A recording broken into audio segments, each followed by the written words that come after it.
I was shocked. This is the biggest challenge to Putin in 20 years. That's Senator Chris Coons' reaction to the armed Russian rebellion that marched toward Moscow on Saturday. Now the leader of that rebellion is expected to travel to Belarus today. And the Oregon legislative session has officially wrapped up after lawmakers worked hard to power through pending legislation that just stacked up after the longest walkout in state history. We'll walk you through what's now headed to the governor's desk and the November ballot. And we are also live this morning in Northwest Portland at the home of Escape from New York Pizza.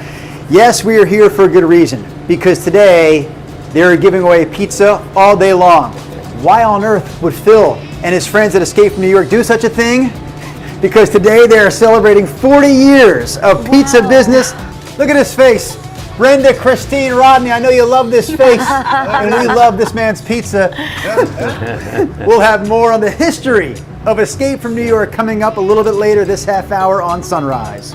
Oh, cannot wait. Thank you, Drew. Good morning, Phil and everybody else. Real quick, though, before we get to your weather, we do want to mention that all westbound lanes of I-84 are back open right at the I-205 interchange.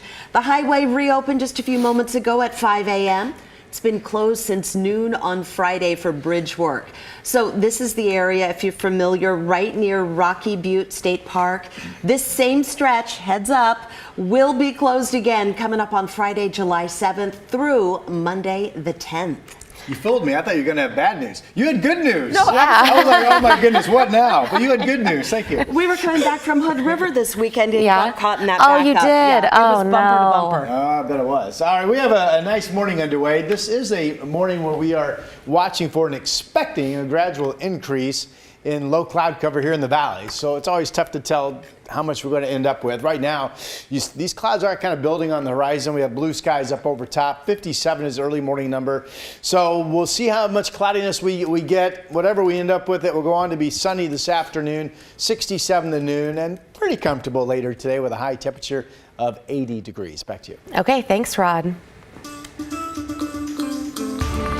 After 160 days and a weeks-long walkout led by Senate Republicans, the 2023 Oregon legislative session officially came to a close yesterday afternoon. Lawmakers spent most of Sunday getting through a pile of bills.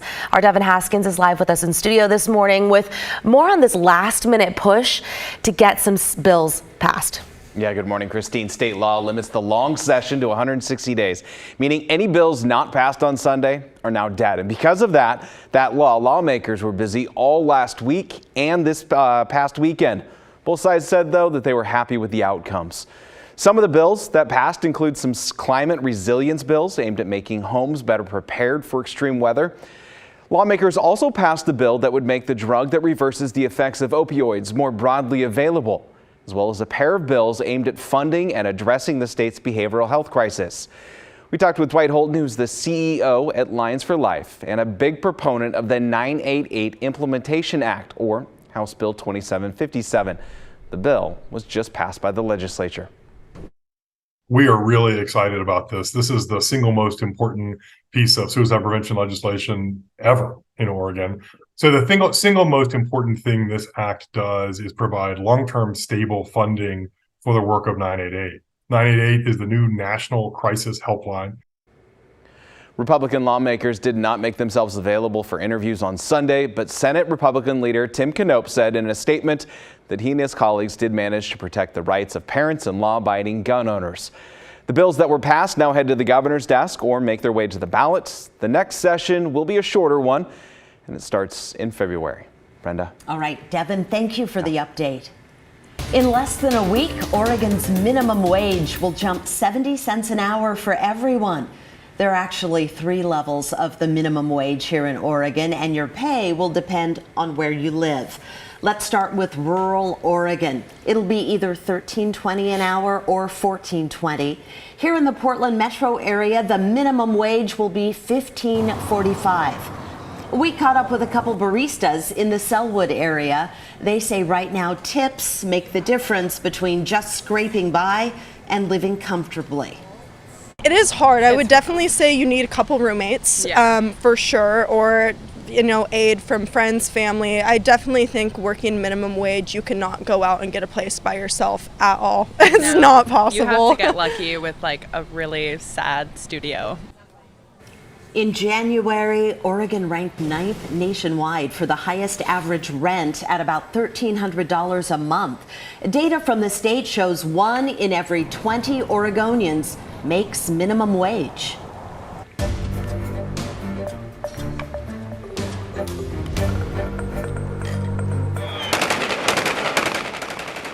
For more than a day, Russian mercenaries threatened to overthrow President Vladimir Putin's government this weekend.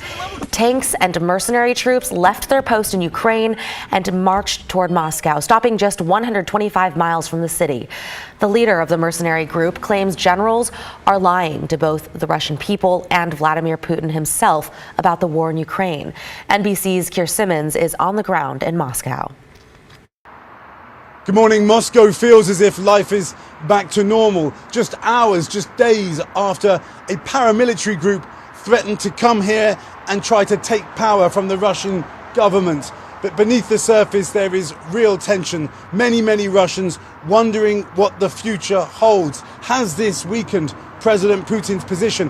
What will he do in response? And what of the leader of that rebel group? He is supposed to go to Belarus. Will he? And what will his next moves be? I'll have all the latest coming up on Today. All right, Keir Simmons there in Moscow. We also want to bring it right back here to the Pacific Northwest because our Sunrise team really got out there this weekend. We wanted to show you a couple of different views and invite you to send in your own photos. This first one is from producer Casey. He hiked Mount Defiance on Saturday, which is a 4,800-foot climb. Listen to the wind up there. Love that. One more for you this morning. This video is from editor Jay. He climbed Mount Hood this weekend. What an awesome view of the summit there. Everybody's windy, but wow, clear blue sky. If you'd like to show us your weekend adventure, text us. We'd love to see your photos. 503-226-5088. Those were beautiful videos. Yeah. And Mount Hood, not a joke. I mean, climbing all the way up there, that's hard. Just like, Oh, that's hard. It's something. Drew and I were on a safari. I mean, there were What? bears around us and elephants around us. At the and zoo. Oh, at the giraffes around us. zoo. Oh my gosh. So we were at the zoo for kind of a meet and greet for the zoo pass holders, basically. So if you're one of the folks we got a chance to say hi to, good morning. Thanks for watching us. Here's a look at what today is the anniversary of. Yeah, it was June 26, back in 2021, that the 3 days, every single one of them at the time went on to be the highest temperature Portland had ever recorded.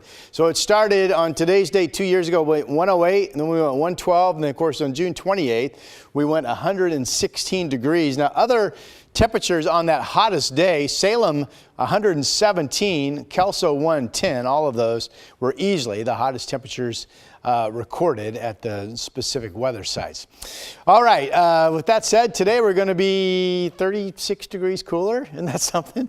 36 degrees cooler today, and it's still going to be 80. Here's a look at some thunderstorms moving out of Colorado into South Dakota and Nebraska. Still some showers out east. This will be developing thunderstorms again for those of you east of the Cascades. And we are expecting an increase of low marine clouds this morning here in the valley. We are seeing some of this cloud cover already increase over on the east side. We're at 57 degrees. Here are the other numbers. We are dry. 50 in Newport. It is cloudy up and down the coast. I haven't seen any reports of morning mist. Doesn't mean it's not happening. 64 out in the Dalles, 49 out in John Day. Futurecast likes not solid cloud cover, but areas of low clouds increasing in the coming hours here in the valley and up through southwest Washington, especially Longview. Clouds at the coast could be stubborn and hold in some areas most of the day. Then later on, there's that thunderstorm threat out around Baker City once again. And there is a storm threat in central Oregon this afternoon as well.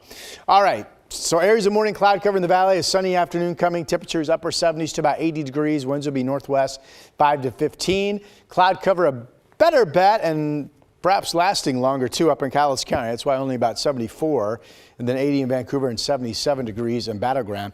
Here's the 7-day. I'm watching the slightest chance of a spotty storm tomorrow. Otherwise, this is all dry weather with some warming coming. I have us up to 91 on Sunday. Of course, this is the July 4th holiday weekend. July 4th is Tuesday of next week.